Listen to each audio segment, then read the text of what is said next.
You are watching The Guy Dawson Show at the World Center of Broadcast Media, WCOBM.com, and we are transmitted on multiple platforms. Corintha, will you share with the audience how they can watch the show? Absolutely, Guy. We transmit on Facebook, on YouTube, of course on the main website, WCOBM.com. But make sure to check out The Guy Dawson Show on YouTube and subscribe to The Guy Dawson Show so that you can binge watch all those episodes. That's right. We have people that are going over there and subscribing. We give you the opportunity to watch 24 hours a day. You can be watching Corintha and me and our past episodes. And yes. Yeah, please subscribe to the channel and watch us wherever you can. For sure. Yes. Yeah, and Zanye Dykes is in the studio today. She is a female professional basketball player who is from Las Vegas. As a matter of fact, you went to Bishop Gorman. I did go to Bishop Gorman. Graduated in 2012. Home of the Gales. What was that like? What a school that has become. It was an awesome experience. I mean, when you hear Bishop Gorman, it's just this big name. You expect so many different things, and I didn't know what to expect going into high school. I just knew it was a great school. They had a great education, but most importantly, they had great athletics. That's what they're known for, is how great their athletic teams are.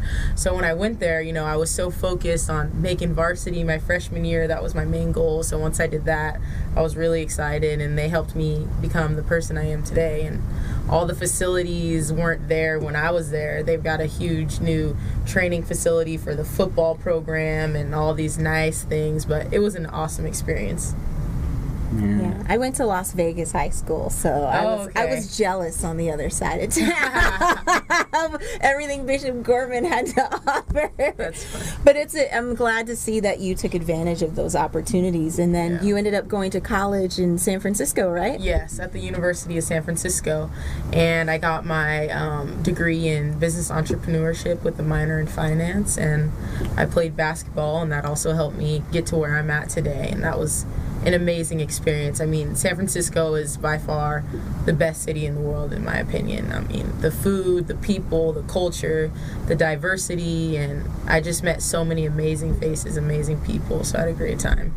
Yeah, I agree. San Francisco is my kind of town. I love to go and visit that city. I love it there. So you played college basketball after a career as a high school athlete. What was the transition like? You said you were a freshman and you started at Bishop Gorman, and that's pretty impressive. What was it like going to that next level? Going to that next level was definitely tough. I don't think anyone or anything can properly prepare you going from high school to being a Division I athlete. You're not used to things like study hall. We had to do study hall and get 8 hours a week of study hall in, on top of being in classes all day and having practice from 6 in the morning on to whenever the coach feels like letting you go. And then you got to go into classes, and then you got to get study hall in, and then you're traveling.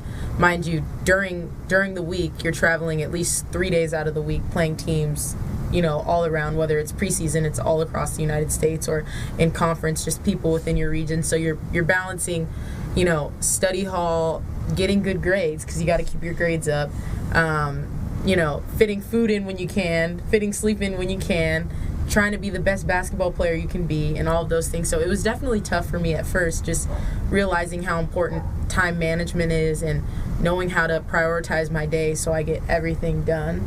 But, I mean, going from Bishop Gorman to University of San Francisco, I think the transition was as smooth as it could possibly be. Yeah, the Allen twins, that used to, them, basketball players. Stanford, right? Yeah, they were, I interviewed them a few months ago on this show, and they said the same thing as you, is that they never expected that they were going to have to do so much all at once. After being in high school, you're working very hard, but they said that it's like the high school basketball on steroids going to exactly university. Exactly, because in high school you're just having a great time, hanging with your friends, and you have games occasionally. But in college, it's like you can have a game every other day, and you could be on one flight to the next flight and studying on the road and trying to take tests in the airport or tests in the hotel room as soon as you can to get there, get it in on time. It was a lot of adjustments for sure. And then after you were done with college, you went on to play in Europe and in Germany specifically. Can you talk to us about that experience? That was an amazing experience. I mean, that was what I dreamed to do ever since I was a little girl. I want to be a professional basketball player. I don't want to do anything else. I want to be a professional basketball player. Growing up my whole life, I mean, I wasn't into the Barbie dolls. I wasn't into all the girly, flashy things. I wanted to be outside with the boys playing sports. And I fell in love with basketball, and ever since I was real little, I wanted to go on and play professionally. So after my college season ended, I then got an agent and went through that whole experience, and I had no idea what that was going to be like. I didn't even know, what an agent was and why I had to get one. So I got an agent, and they helped me to get a professional contract overseas to play in Germany, and that was quite the experience. It was definitely different. You don't have your friends and your family right there supporting you, but they were supporting me from a distance, and that was enough. I met some amazing people. I was really young on my team. I wasn't used to that, playing with grown women. I mean, there was 30-year-olds on my team, 7 to 10 years older than me. So it was a great experience because I was playing with some of the best. And I actually had a girl on my team who I played against in college because she was in my conference. And she got drafted to play in the WNBA, and I always looked up to her. So when we ended up on the same team, it was awesome. So I could, compete with this girl that I looked up to my whole life and go to battle with her every single day. So that was awesome. My coaches were great. The experience of not just playing professionally, but playing abroad was quite the experience, because not only are you playing just other teams from around where you're from, but you're playing teams from all over the world. So I got to see so many places while doing what I loved. So it was an amazing experience. Right, they're paying you to do that, to play basketball and travel to all these countries in Europe. That must have been like a dream come true. It was a dream. I mean, my job is literally to go to practice, work as hard as you can, perform the best to your abilities in games, and enjoy being in Europe. I couldn't complain. What was life like in Europe? Life in Europe. When I first got there, the first thing they asked me was, because I got an apartment and a car with my contract, and they said, "Do you know how to drive stick?" And I was like, No, absolutely not. Nobody has a stick in America anymore. Yeah, and in Europe, that's all they do is they drive sticks. So I had to learn how to drive stick quickly, so I could get around, so I could get to the gym to go to practice, so I could work out. So I had a teammate that was nice enough to help me out. So that was a great experience. I learned how to drive stick like that because I was like, I got to get this down. I got to get places. That was definitely different. The lifestyle out there is a lot healthier, I would say, than America. I mean, they do have McDonald's, but they don't have a whole lot of fast food restaurants. Mm-hmm. They expect you to eat clean. They expect you to eat, cook your own meals at home. And that was a transition for me. I always ate healthy growing up, but little things like going to Chipotle or going to, little sandwich shops or any type of fast food atmosphere, it was nothing like that at all. So that was definitely different. The people were all very nice. I didn't come across any negativity at all, and that's what I love. The vibes out there were very positive. Everyone was very helpful. If I told them I couldn't speak the language, which that was tough, because I went out there thinking everyone was going to speak would speak a little bit of English, because that's what I was told, like, oh, in Germany you're going to be fine, it's just like America, they'll understand English. I get out there and I'm like, English? Do you guys speak English? And sometimes I would get someone who understood, and a lot of times not. So that was different for me, just not being able to communicate right off the bat in my language. So I was a little bit out of my comfort zone, but I think it helped me grow up and be such a better person. I'm a lot more independent now. I feel like I can conquer just about anything. I feel like this was definitely the hardest transition for me, getting adjusted to living in a completely new place. But now I think I'm excited to see what takes me on next to a new place. So I had a question for you, because I know that over here in the States, when you're playing overseas, you're making typically a lot more money than in the WNBA. So I was just curious about your desire and your motivation to be in the WNBA. That's always been a desire of mine since I was a kid, not just playing professionally, but when I would think professional, my first thought was, WNBA, because growing up, that's all you see. You don't really see the overseas basketball lifestyle as much as you see the WNBA. So for me, it's not about necessarily how much money you're making, so to say. It's just about the experience and if you're happy while doing it.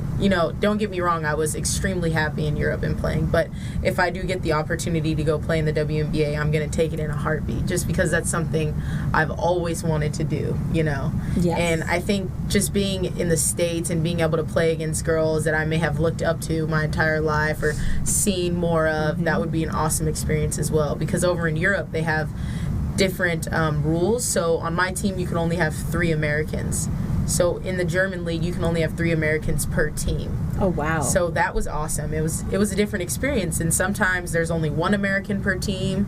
So there's a lot more Europeans than there are Americans. So I think playing in something like the W would get me the chance to play against a lot of girls that I know, familiar faces and faces that I've looked up to my entire life. So I think it's definitely not about the money when you're mentioning the WNBA. I just think it's the experience and the passion while doing it. Yeah, so you're saying they limit the amount of Americans that can play on the teams in Europe. Is that a competitive thing? I think it's a competitive thing, and I also think they want to keep the culture alive out there. So in whichever country these games are going on, they want to see a lot of their natives playing. They want to see them on the court and not just having, the American takeover. Yeah.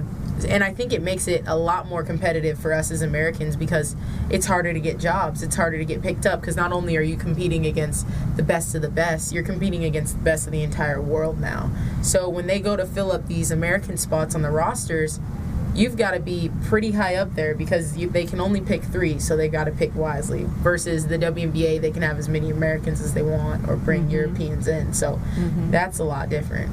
Definitely. Do you have a specific team or a couple of teams that you would love to play for? Well, it's in the WNBA? Yeah. Or I think one specific team I would love to play for, just because being from close to California, I would always look up, the Lakers are my team. Whether they're winning or losing, they're my team. The Lake Show! The Sparks are a team I would love to play for. Playing in Los Angeles, and I've been looking up to Candace Parker my entire life, so playing somewhere where she played, that would be an amazing experience. They've always been one of my favorite teams. I'm all about that, because I'm a Lakers fan, so. Okay. I didn't know. I never knew it was something I liked about you. Yeah, that's the reason why he keeps me around. Now I'm going to have to become a Sparks fan and find out more about that. Yes, you do. Doing something at a professional level, I would imagine, is a lot different, though, than doing it in college as an amateur. Right. What are some of the differences between being a professional athlete as compared to doing it at the collegiate level? The differences, the first difference that I noticed right away is it's strictly business. There's no, of course they're gonna care about you if they're on your team, but it's not, we're gonna love you up if you do well, we're gonna feel bad for you if you don't do well. It's, we brought you here, we're paying you here to come and do your job, and that's to play well. So if you don't, you might be out of a job. So every day when I go to practice and when I go to games, it's not, I'm approaching it as, like practice, game, it's you gotta have your mode, and this is my job now, so I need to do the best of my ability to make sure I maintain a job. So you gotta approach it at a much more serious level. Now don't get me wrong, the love for the game, that giddy feeling you get that I've had since I was like a little kid, that will never go away, but I have to approach these games as, I'm doing this for a paycheck now, so I need to perform and earn this paycheck and make sure I can maintain it. And some other things are just the whole communicating with your coaches versus when we were younger in college and in high school. If you have problems with your coaches, or if you need, you can go to them, and that you kind of communicate one-on-one. At the professional level, everything goes through your agent. So you need to make sure you have a great relationship with your agent, because your agent is who's going to be representing you and having your back if anything goes sideways, or if you have any questions. That was different for me too. So I wasn't used to the whole, not just because I'm such a friendly person and I like to, interact and just keep it, even if it's business, like go up for myself, but it's all about kind of keeping it separate and making sure your agent's handling your business for you, because essentially they work for you now. So that was different as well. Yeah, really, everything steps up to another level. Let me ask you, would you like to be on the Olympic team? Oh, of course, I would love to. Actually, my mother is Italian, and I'm in the process of getting my Italian citizenship, because that'll just help me play in Europe and play overseas, because if I can get my Italian citizenship, I then become an Italian, and I'm no longer one of those 3 American spots, or I'm no longer, it just makes me more valuable as a player. Absolutely. And so once I get that, I would love to get the opportunity to go play in Italy and possibly represent them as a country. Yeah, and I actually played in China on a USA team. We did a little tournament and toured and represented USA, and we played against New Zealand, Poland, and China, and that was an awesome experience, just having USA across your chest and doing what you love and representing your country. So that's always been a goal of mine. And you went to school for entrepreneurship, and Yes. How is that factoring into your career?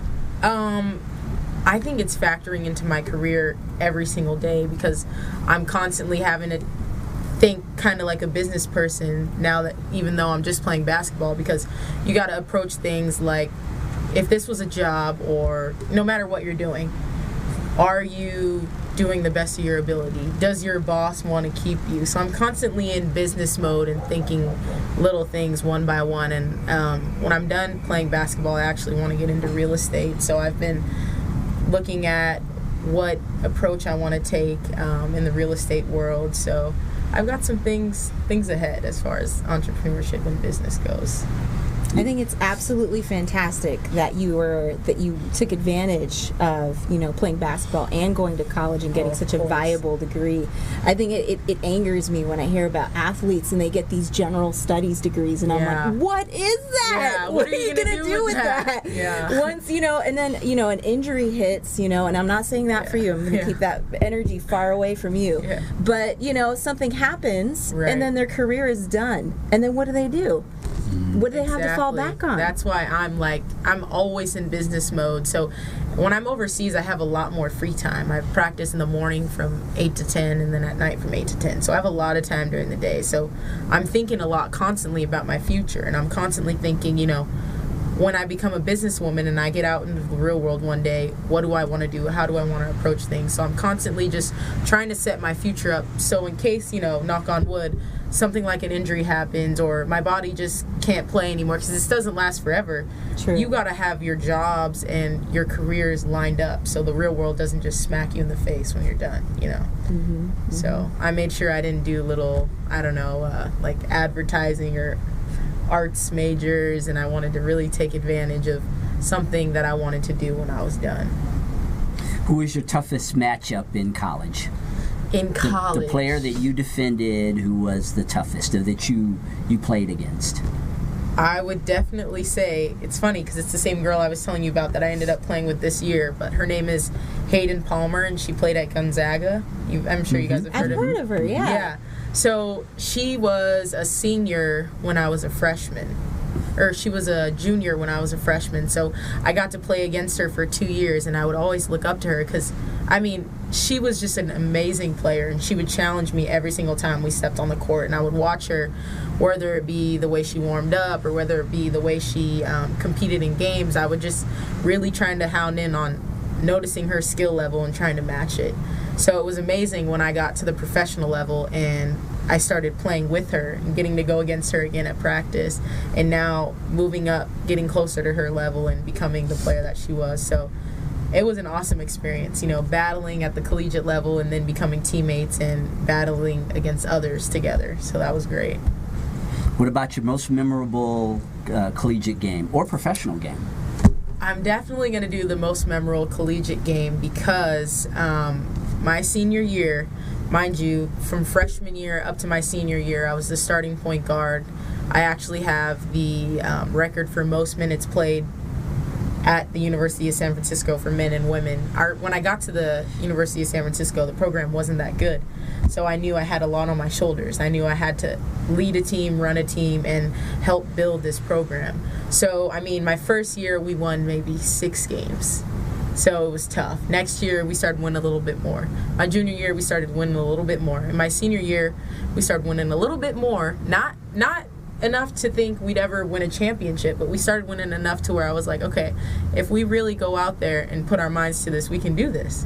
So it was in Las Vegas, because our conference tournament is held in Las Vegas every single year, and we were playing against BYU for the championship game. Oh, wow. And we were the 6th seed, and they were either the number 1 or the 2 seed, so they were expected to be in the championship game. We were not.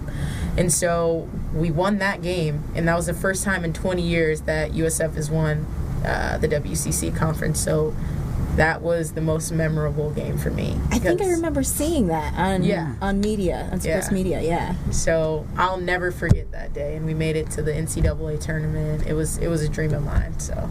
Well, we appreciate you for dropping by the show today, and we wish you so all the much. best, be it in the WNBA or if you go back over in Europe. It sounds like you have a lot of direction, and you gained a lot of leadership experience. Absolutely. From your collegiate career and your career running teams as a point guard for a long time. Absolutely. Thank you very much for having me. And the co-hostess with the mostest, Corintha Turvalon, thank you for co-hosting again. Thank you. Thank you for having me. Yeah, and continue to tune into the Guy Dawson Show. You can, again, go to our YouTube channel and subscribe and watch us day and night, or tune in next Thursday at 2 p.m. at WCOBM.com. Take care of yourselves, and we will see you in 1 week.